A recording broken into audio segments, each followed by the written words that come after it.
Have you ever heard of a friendship so unique, so unexpected, that it leaves you wondering how it even came to be? Let me tell you a story that will make you smile, maybe even tear up a little.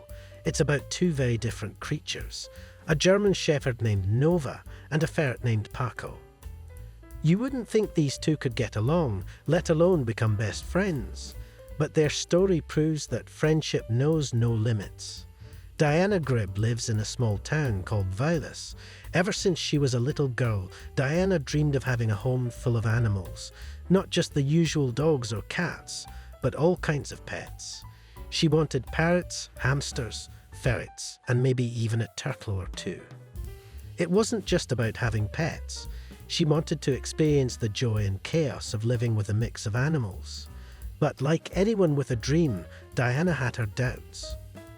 Her biggest worry: could her two dream pets ever live peacefully under the same roof? On one side, there was Nova, a large, lively German shepherd. On the other, there was Paco, a tiny, curious ferret. Would they fight? Would one hurt the other? Or maybe, just maybe, they'd surprise her. Nova came into Diana's life first. She was a young pup, full of energy and curiosity. Right away, Diana noticed how smart Nova was. She learned tricks quickly, understood commands, and seemed to have a playful yet gentle personality. Diana didn't just stop with Nova, though. She introduced her to other animals, pet rats, a parrot, even a hamster. Each time, Nova amazed Diana by getting along with everyone. She wasn't just friendly, she seemed to genuinely enjoy their company. After a while, Diana started to think maybe Nova could handle a ferret too. She had always been fascinated by ferrets. They're mischievous, energetic, and have this hilarious way of hopping around when they're excited. So one day, Diana brought home Paco. Now, if you've ever met a ferret, you know they're explorers by nature. As soon as Paco arrived, he started sniffing around every corner of the house. He was fearless, poking his nose into places he probably shouldn't have. Nova, on the other hand, was curious but cautious.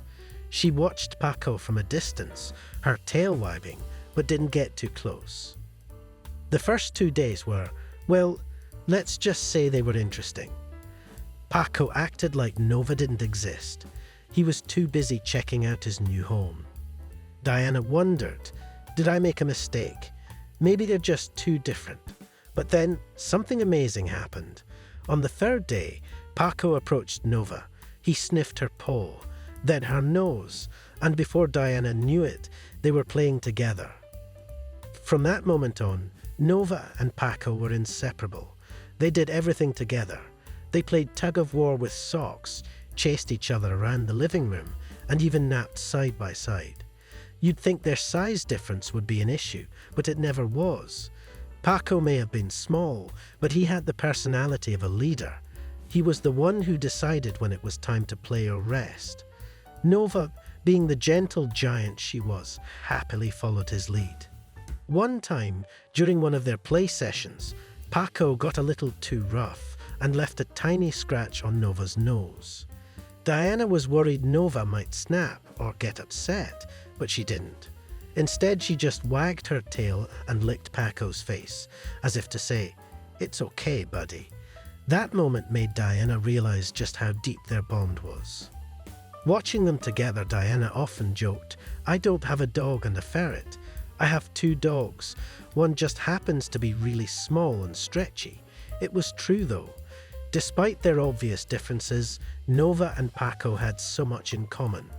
They were both curious, playful, and full of energy. And their friendship wasn't just about playing. They genuinely cared for each other. Nova would often stand guard while Paco explored new areas, making sure he was safe. Paco, in turn, would nuzzle up to Nova whenever she seemed tired or down. Diana loved watching their adventures. But more than that, she loved what they taught her. Seeing Nova and Paco together reminded her of how important it is to look beyond differences. If a big dog and a tiny ferret could find common ground, why couldn't people? Their story spread beyond Diana's home.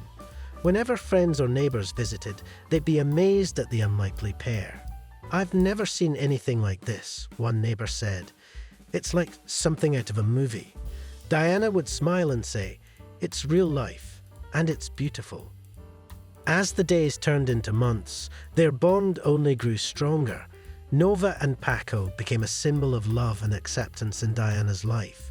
They showed her, and everyone who heard their story, that friendships can form in the most unexpected ways.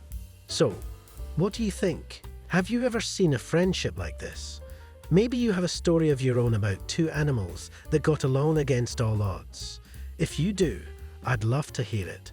Or if this story warmed your heart, share it with someone who needs a little extra joy today. Nova and Paco's story is a simple reminder.